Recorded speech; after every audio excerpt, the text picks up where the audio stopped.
दिल्ली शराब घोटाले से जुड़े मनी लॉन्ड्रिंग मामले में सीएम अरविंद केजरीवाल को जेल हो गई है। वो तिहाड़ जेल में बंद हैं। उन्हें सोमवार को 15 दिन की न्यायिक हिरासत में भेज दिया गया है। केजरीवाल की गिरफ्तारी के बाद से ही उनके इस्तीफे को लेकर लगातार सवाल उठाए जाने लगे थे और अब उनके तिहाड़ पहुंचने के बाद सीएम पद से हटने को लेकर तमाम कयासबाजियों ने और जोर पकड़ना शुरू कर दिया है। इसे लेकर दिल्ली हाईकोर्ट में याचिका तक डाली गई, लेकिन केजरीवाल दिल्ली के सीएम पद से इस्तीफा नहीं देंगे। इस बात की जानकारी दिल्ली सरकार की मंत्री और केजरीवाल की करीबी माने जाने वाली आतिशी मार्लेन ने दी है। आतिशी ने केजरीवाल के इस्तीफा न देने की वजहें भी गिनाई हैं।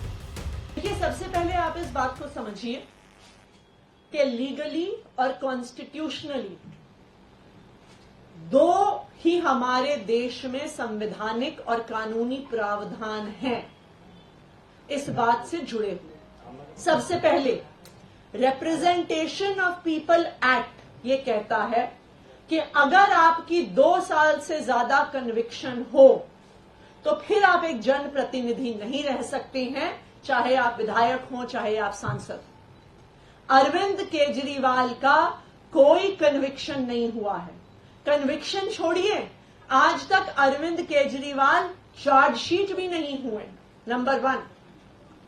दूसरी बात, इस देश का संवैधानिक प्रावधान ये कहता है कि कोई व्यक्ति चीफ मिनिस्टर नहीं रह सकता, उसे चीफ मिनिस्टर के पद से इस्तीफा देना होगा अगर वो अपने हाउस की मेजॉरिटी नहीं एंजॉय करता। Arvind Kejriwal enjoys the overwhelming majority of the Delhi Assembly।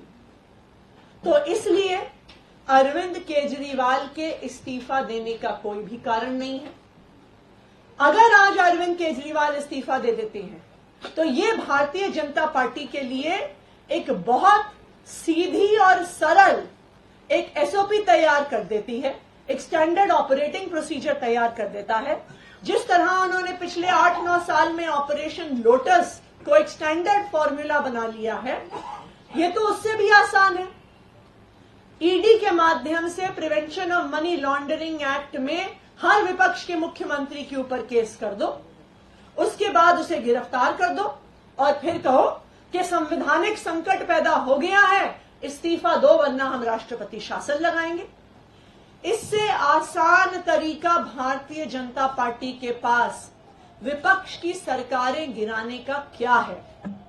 Delhi में भी अरविंद केजरीवाल की गिरफ्तारी का यही असली कारण है। कल अरविंद केजरीवाल जी को जुडिशियल कस्टडी में भेजा ईडी ने। उन्होंने कहा हमें जुडिशियल कस्टडी चाहिए। क्यों चाहिए आपको जुडिशियल कस्टडी? अरविंद केजरीवाल की गिरफ्तारी के समय ईडी ने कहा कि हम इन्हें गिरफ्तार कर रहे हैं क्योंकि हमें इनसे पूछताछ करनी है, क्योंकि हमने इतने समन्स भेजे और ये समन्स पर नहीं आए तो हम पूछताछ करने के लिए इन्हें गिरफ्तार कर रहे हैं। अब 11 दिन की पूछताछ हो गई, आपने जो जानना था आपने जान लिया। अब आपको अरविंद केजरीवाल को जेल में क्यों भेजना है? इसलिए भेजना है क्योंकि इस गिरफ्तारी के 2 ही मकसद थे। इस गिरफ्तारी का पहला मकसद था अरविंद केजरीवाल को चुनाव के दौरान कैंपेन करने से रोकना और दूसरा मकसद था कि दिल्ली की चुनी हुई सरकार, दिल्ली की चुनी हुई लोकप्रिय सरकार को गिरा देना, राष्ट्रपति शासन लगाना और फिर चोर दरवाजे से भारतीय जनता पार्टी की सरकार बनाना। बता दें कि दिल्ली शराब नीति से जुड़े मनी लॉन्ड्रिंग मामले में ईडी ने केजरीवाल को 21 मार्च को गिरफ्तार किया था। इसके बाद वो 1 अप्रैल तक ईडी की हिरासत में रहे। 1 अप्रैल को दूसरी रिमांड अवधि खत्म होने के बाद ईडी ने केजरीवाल को राउज एवेन्यू कोर्ट में पेश किया था। दोनों पक्षों की दलीलें सुनने के बाद कोर्ट ने केजरीवाल को 15 अप्रैल तक न्यायिक हिरासत में तिहाड़ जेल भेज दिया। वे तिहाड़ के जेल नंबर 2 में अकेले रहेंगे। टाइम्स नाउ भारत डिजिटल की रिपोर्ट।